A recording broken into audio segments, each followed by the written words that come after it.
అని ఫస్ట్ పల్లీలు వేస్తున్నాను ఫస్ట్ కొంచెం ఆయిల్ పోసేసుకొని పచ్చిమిర్చి తర్వాత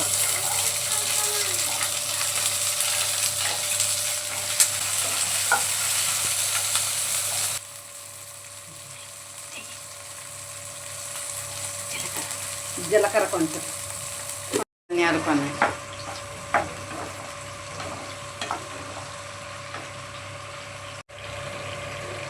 ఇప్పుడు కొంచెం ఒక టమాటకాయ ఒక ఉల్లిగడ్డ ఆపు చెక్క చాలు ఉల్లిపాయ గడ్డ ఒక టమాటకాయ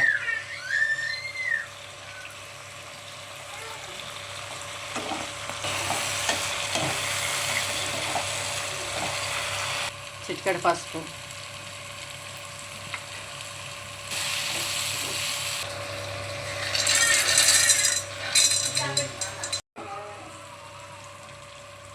వేగినాయి కదా గిన్నెలోకి తీసేసుకున్నాం తర్వాత ఇది ఆయిల్లో గోంగూర వేసుకుందాం మళ్ళీ కొంచెం వేసుకుంటాము మన ఇష్టం ఫ్రెండ్స్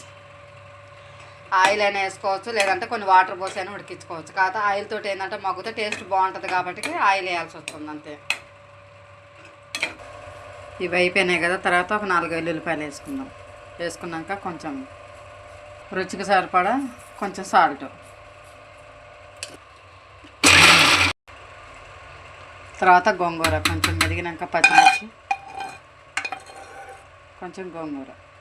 వేసి మళ్ళీ ఒకసారి తిప్పాలి మళ్ళీ ఒకసారి గోంగూర వేసుకున్నాక గ్రైండ్ చేసుకుందాం ఇప్పుడు ఒకసారి మళ్ళీ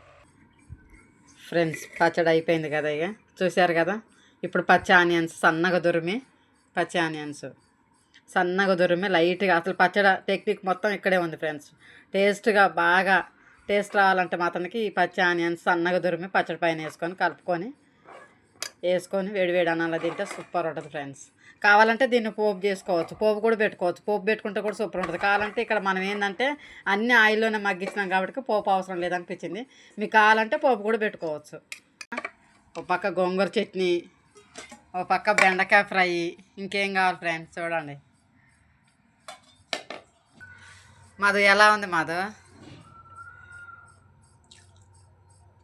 సూపర్ ఉంది పిన్ని వేడిగా అన్నము గోంగూర చట్నీలో ఉల్లిపాయలు వేసావు లాస్ట్ మూమెంట్ తింటుంటే కడుపు నిండిపోయింది అసలు మామూలు లేదు పిన్ని okay thank you next time నేను కూడా మా ఇంటికి వెళ్తాను కదా